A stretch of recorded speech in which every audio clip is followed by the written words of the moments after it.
Well, hey, welcome back to the Continuing the Conversation podcast. My name is JG. I'm here as always with Craig. Yep. Most of the time, 99% of the time. I'm always Craig. You are always Craig. I'm just not always here. That's exactly right. There we go. Okay. There we go. Okay, so we are recapping a Father's Day message titled "Your Life is Your Legacy."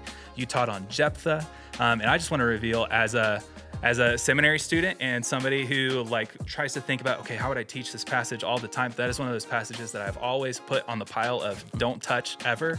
And then when I heard you open up with this story, I was like, what is he going to do? How is he going to land this? And it ended up being a really impactful thing for me on my first Father's Day.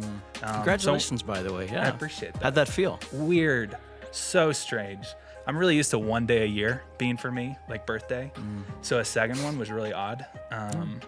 But yeah, it was fine. You just doubled the JG days. I just doubled the amount of appreciation I can get in a year, which is great. But for me, it was really impactful. So I actually first wanted to hear, how did you choose that? Why did you choose Jephthah's story? Because it's so wild and crazy. What drew you to it? And what did you start finding as you worked with it? Yeah, I mean, I don't want to over-spiritualize it, but I really think there was a leading of the Spirit in that process. I knew that Father's Day was going to land in this series on a relationship, so my assumption was, when we start, preparing this message, God will direct me to something that will, be, maybe it's passage in Ephesians about fathers not exasperating their children, some of those kinds of things.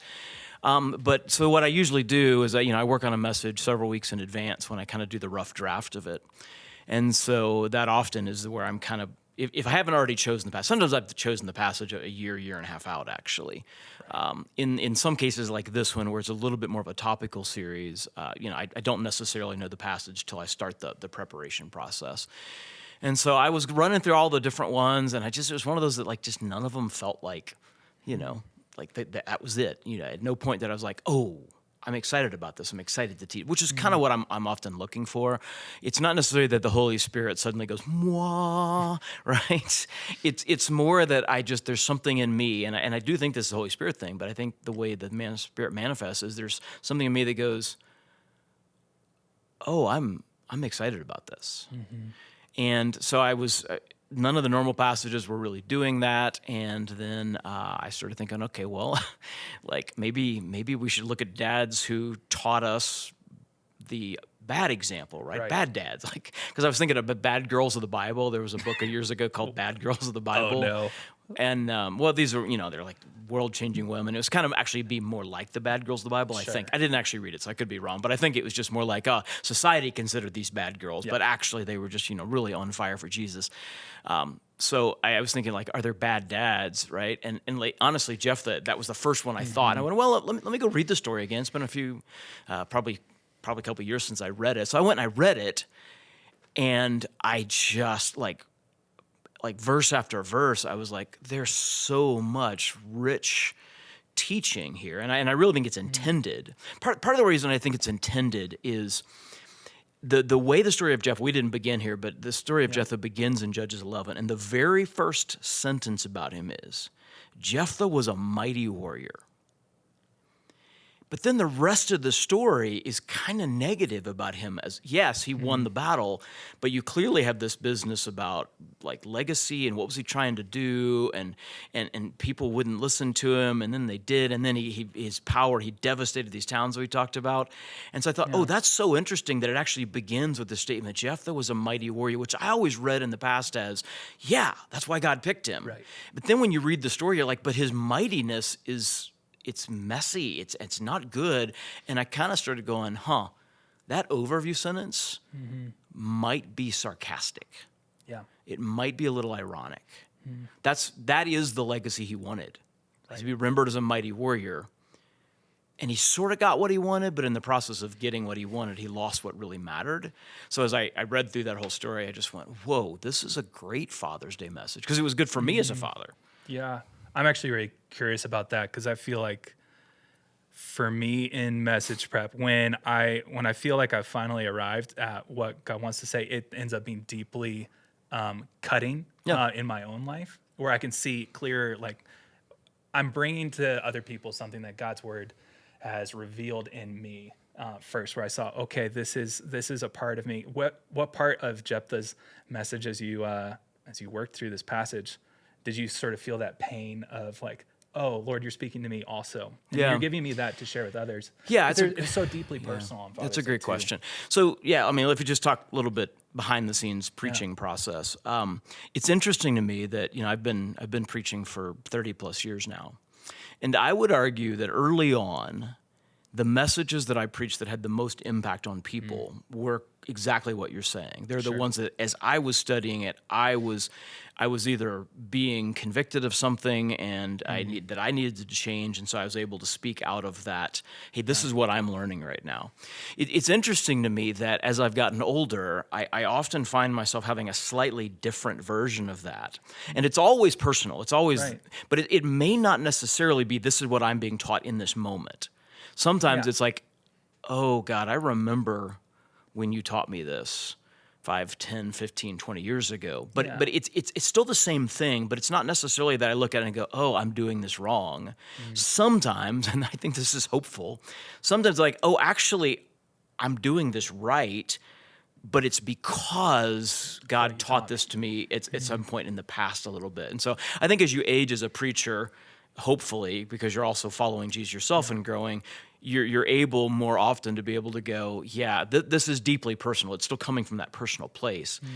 But it is actually something that God taught me a while ago, and I can actually stand before you as somebody who's maybe a little farther down the road than a lot of you on this and say, hey, by walking the road this way, this is what I've experienced. And this is why I'm so glad I listened to God on this. Does that make sense? It really does. Yeah, so for me, the part that was so deeply personal was like, I'm ambitious.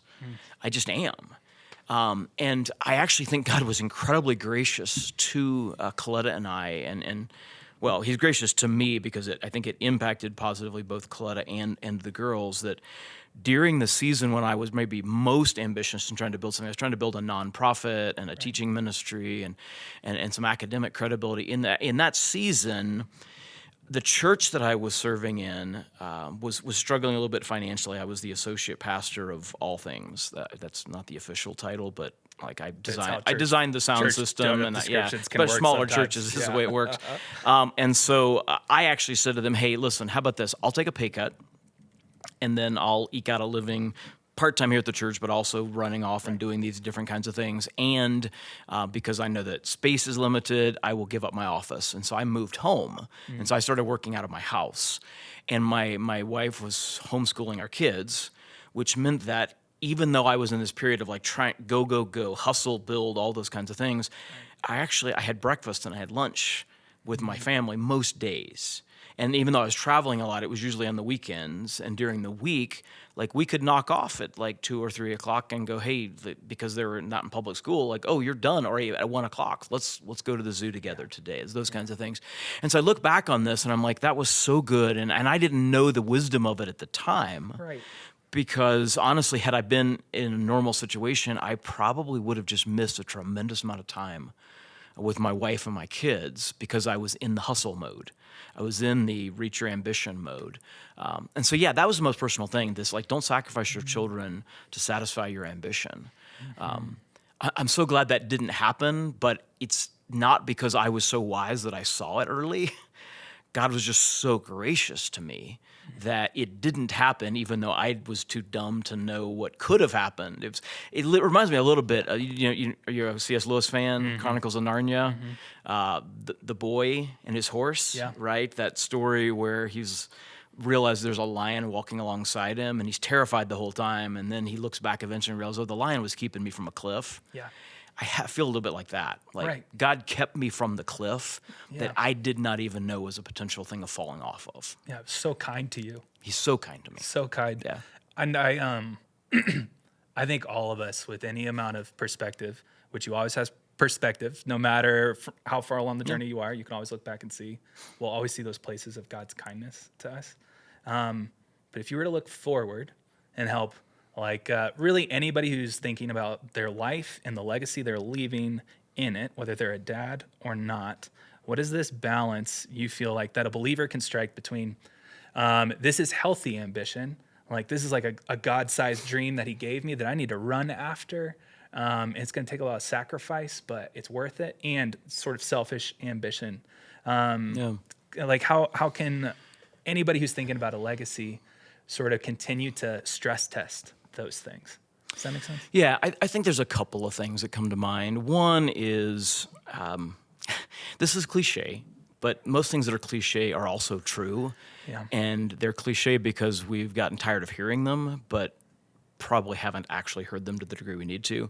So this is cliche, but so many of the things that we are pursuing are not going to be as satisfying as we think they are.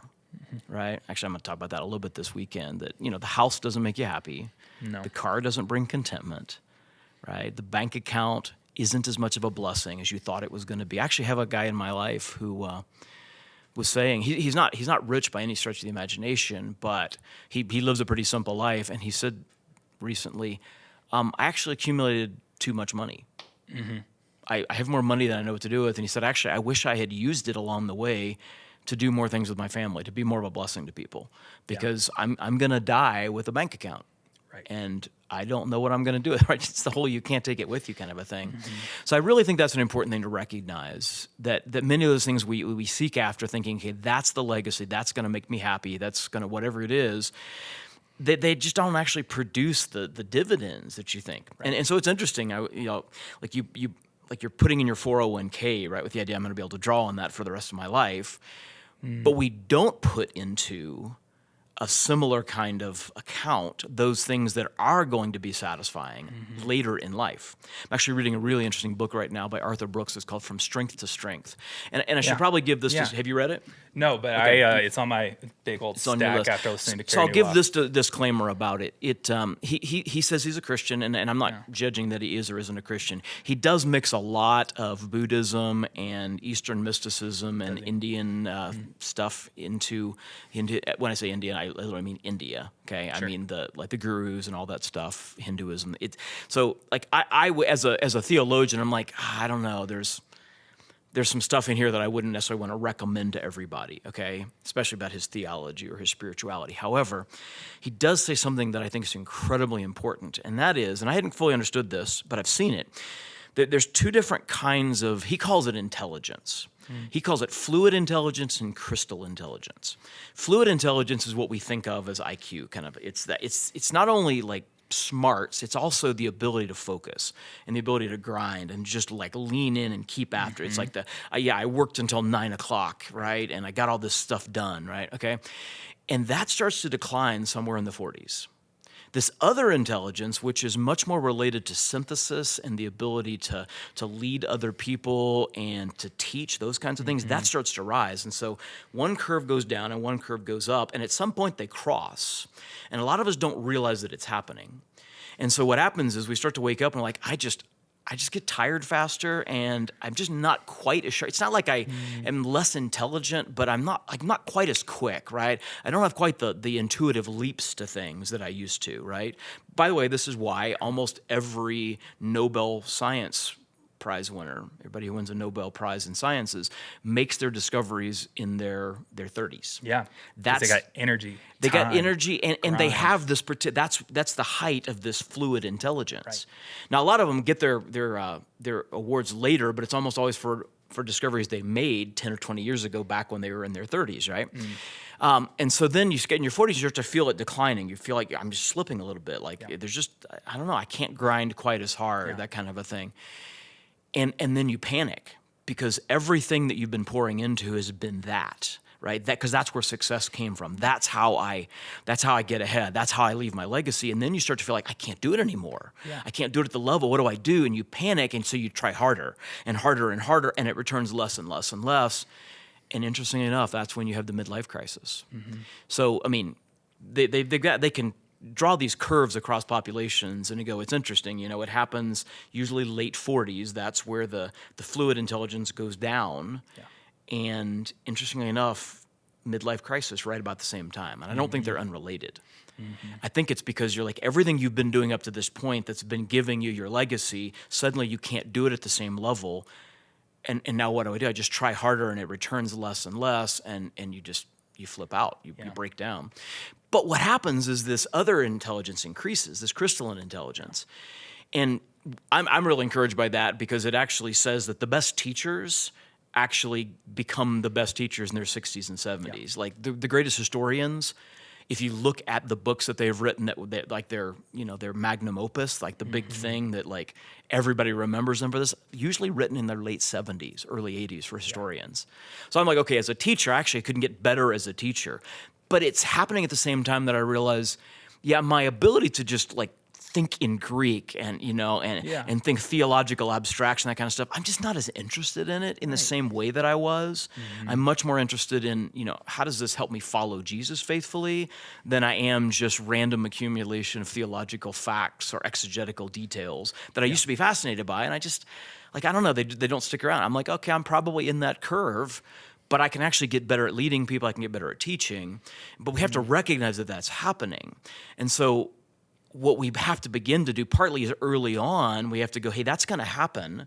So I need to make investments in my relationships. I need to make investments in my faith, because faith becomes important as we get older too, not just because we're about to die, but actually just across the board, studies show people become interested in faith as they get older, and they find great meaning and significance in it.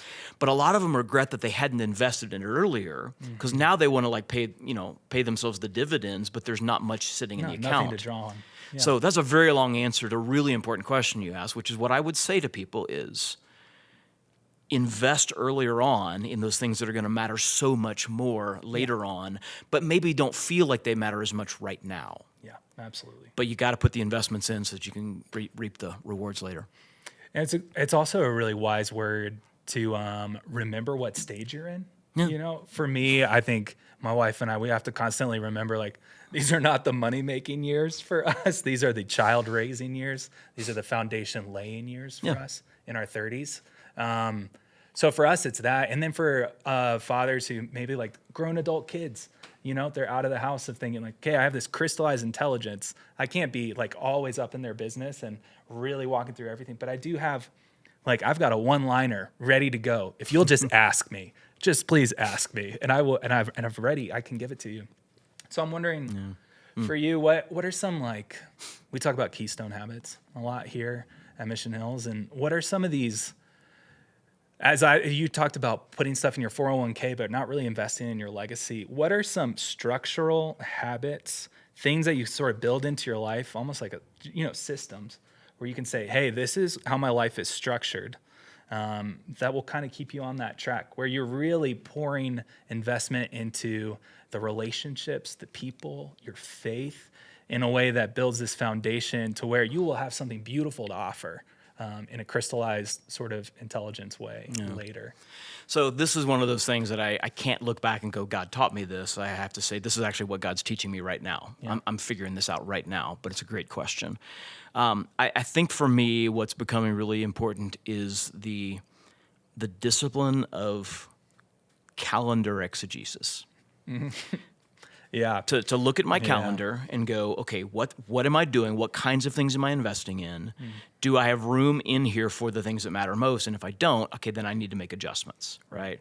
I mean, so I'm mid-50s. So like in theory, I don't feel less intelligent than I was 10 years ago. Right. But like the math would say, I'm probably am in a little bit of a decline in terms of that kind of fluid intelligence. But I can feel the rise in my ability to go, I can bring ideas together from different places and synthesize pretty well.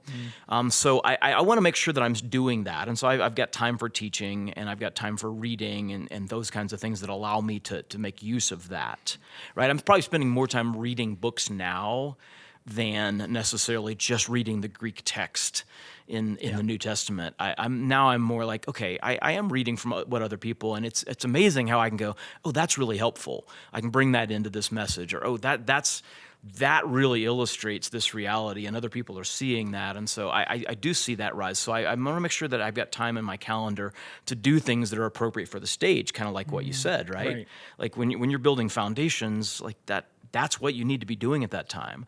Since I'm in that place where I'm probably better at synthesizing and teaching then coming up with new insights, then I need to make sure that I'm putting the material in. So I want to make sure my calendar has that. I also am looking at my calendar going, okay, I'm not as young as I was, and I can get worn out. This past several months of this year with the Beyond Initiative were physically exhausting for me. And I felt it afterwards. I was like, wow, I'm wiped out in a way that I don't know if I would have been 10 years before for the same thing, but I was just wiped out. And so we put on the calendar, we're going to take a 10-day vacation after Easter, which normally we wouldn't have done. We'd do that in the summer, but I was like, I just need it. I got to exegete my calendar because I know where we are. And then looking at the calendar going, okay, is there enough time in here for my time with my wife and for time with my kids? Yeah. And sometimes, I don't know if my kids are going to listen to this, but I actually put stuff in my calendar to remind me, make a phone call. Yeah. Right? Reach out to, like Rochelle and I are having lunch next week. But, I had a note in my calendar that I needed to reach out and put that on the calendar. And here's a note to call Lene so she's not always the one doing the initiating and she's doing tonight, that kind of a thing. So it's actually in my calendar. So exegeting your calendar and then using your calendar to invest in the things that make the most sense for where you are, that's probably one of the best practices that I can give anybody. It's a really powerful shift because then you, I think most of us feel like our calendar runs us instead of we run our calendar. But actually taking a look and saying, if a stranger looked at my calendar and then told me what my top 5 values were in my life, what would they tell me? Yeah. Well, people used to say back in the day when I was getting started preaching, one of the common things was your checkbook reveals your priorities. Yeah. Well, I haven't written the check in so long, right? Yeah. And even if I have, I'm not keeping any records of any of that stuff, right? But I do think your calendar reveals your priorities. That's the new version of that. I think so too. Absolutely. Well, I wanted to go back to this message on Jephthah as somebody's maybe listening to this and they're having that moment where they're like, man, I have made some Jephthah-sized mistakes. I have sacrificed my family for the sake of my ambition. And now I'm sitting here. My family doesn't want to talk to me. They won't answer my calls. And also, too, anytime they do let me talk to them, I try. It just feels like I never do it right. And I can kind of see it on their face. This place of discouragement. Yeah. What would you say to somebody who feels like, that would have been great for me to hear when I was young. And now I'm looking at this pile of what I've created, and it's not what I wanted. Yeah. And it's not what I hoped I would leave, because I know that person's in the room. I know that person's listening and hoping for follow-up. Like, what would you say to them as you sort of kind of continue to reap encouragement from this story? What's the encouragement for that person? Yeah. So the first piece of encouragement I would give is kind of where we started this weekend. When the Spirit of God comes, it changes everything. Yeah. Right? So he chose not to cooperate with the Spirit. Sure. But the fact that the Spirit came and then had him go back to Gilead, and it mentions it twice because he's giving this chance to reframe how he's remembered, okay? The Spirit wanted to give him that opportunity. He ultimately ended up being remembered for something else, but that was on him. It wasn't on God, right? So I would say, first off, just have some hope, okay? Maybe you haven't done it right up to this point. By the way, nobody has done it right up to this point, but maybe you're going, I've done it wronger than others, maybe. Maybe it's true, maybe it's not, but it's not going to be helpful to reflect on. Acknowledging you've made mistakes, right? We talked about that this weekend. That's a piece of it. And so it might begin with some apology. It might begin with reaching out and going, hey, I want to let you know that I am kind of reflecting on some things and realizing that I didn't treat you right, or I didn't make you a priority, or boy, I made some really significant mistakes in our relationship, and I'm really sorry for that. And I just want you to know that I would love for an opportunity to redeem those by doing it different going forward. I think that's key. Not only have I made mistakes, but I'm committed to doing it differently going forward. Yeah. So I think understand that there's hope, that with the Spirit of God, everything can be different. Understand it's going to take some hard work. It's probably not going to happen overnight. And I think sometimes what happens is, well, like I said, I was sorry, but they still treat me weird. Well, yeah, because there's a difference between forgiveness and trust, right? And if you've lived in a way that has broken trust, it's going to take a while to build that back up. You can. The Spirit of God will direct you and lead you, and if you're faithful to follow those leadings of the Holy Spirit, then you can get to that place where you've like honestly, you've got to a place you wouldn't have thought possible, right?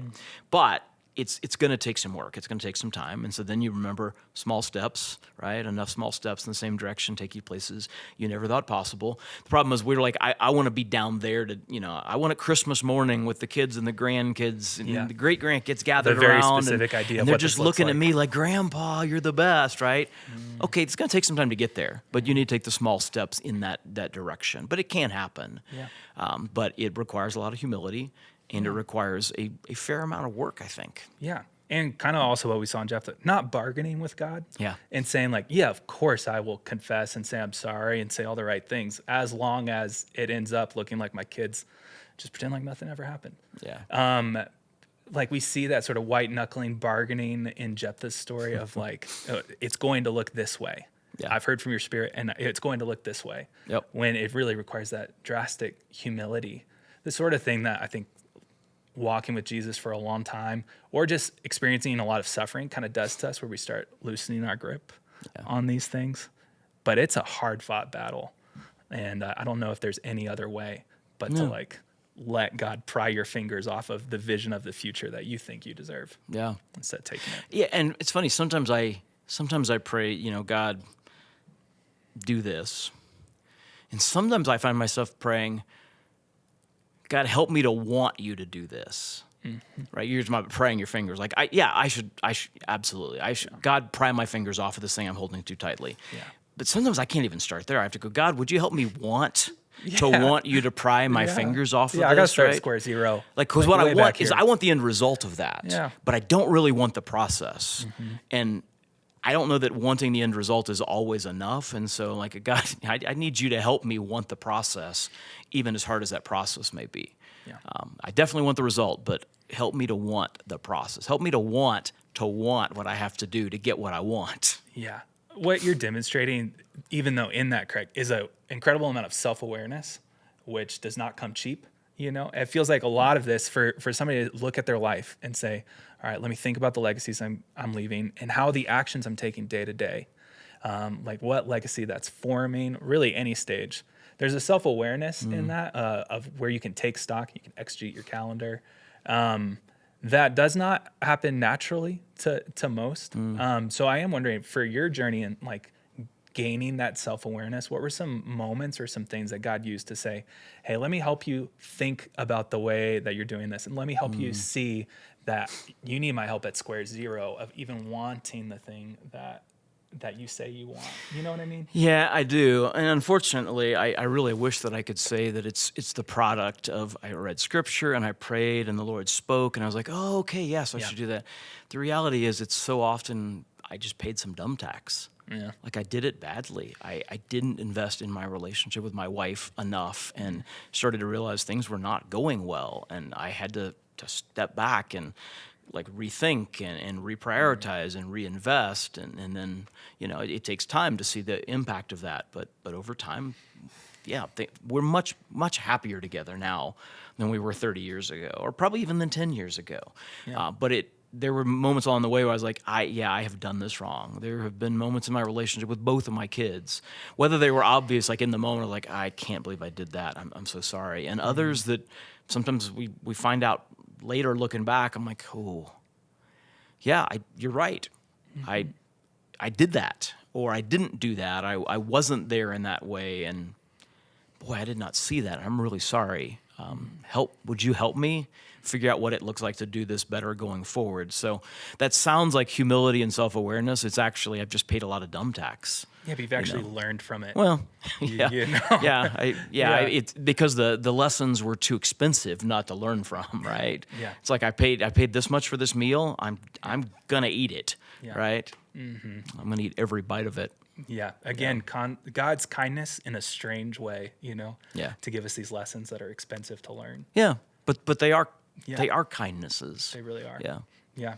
Okay. One last question before we close. And it's just a really practical thing that would be really to anybody in any life stage, father, not a father, young adult, maybe in their crystallized intelligent phase.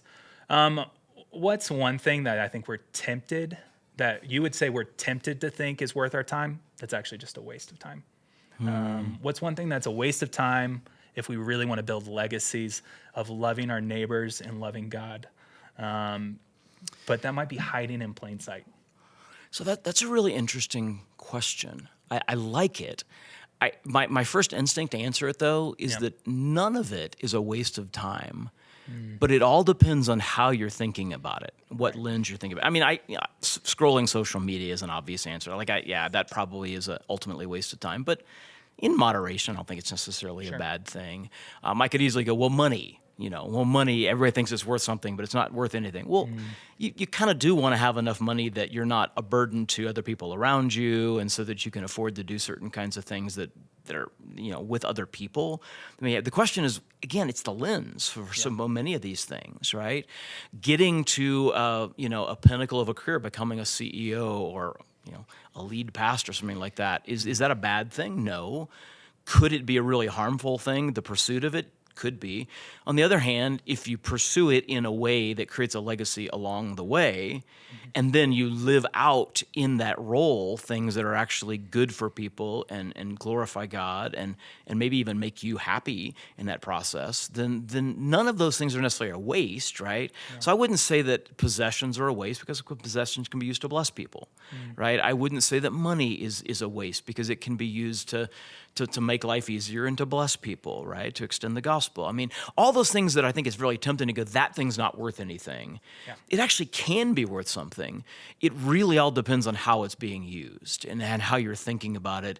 And really specifically, whether other people are in your lens as you're thinking about that thing, right? Like I think about, I have more money now than I ever expected to have. I mean, I get paid pretty well as a pastor of Mission Hills. I mean, I know there are a lot of people that would look at my paycheck and go, dude, that ain't good money. For a pastor, it's great money. Yeah. But I'm often thinking, like, this means Clutta and I can do this, or in our old age, we're going to continue to be able to give, and we don't have to worry about every dollar that comes in. And hey, maybe we could take our kids on vacation with us someday.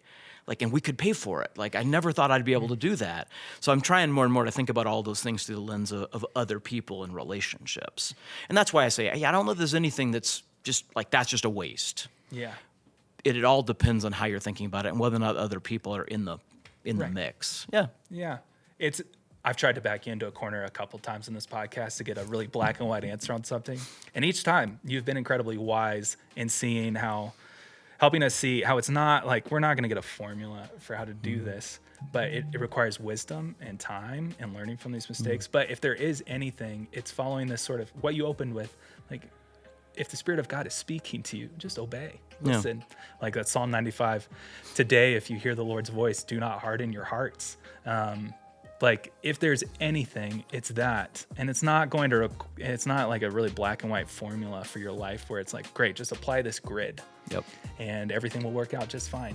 I think that's how all the self-help books work. I think that's how most of our world works. But the God of the Bible in Jesus, he leads us so differently. He speaks to us. He asks us to follow him, and changes us slowly over time from the inside out.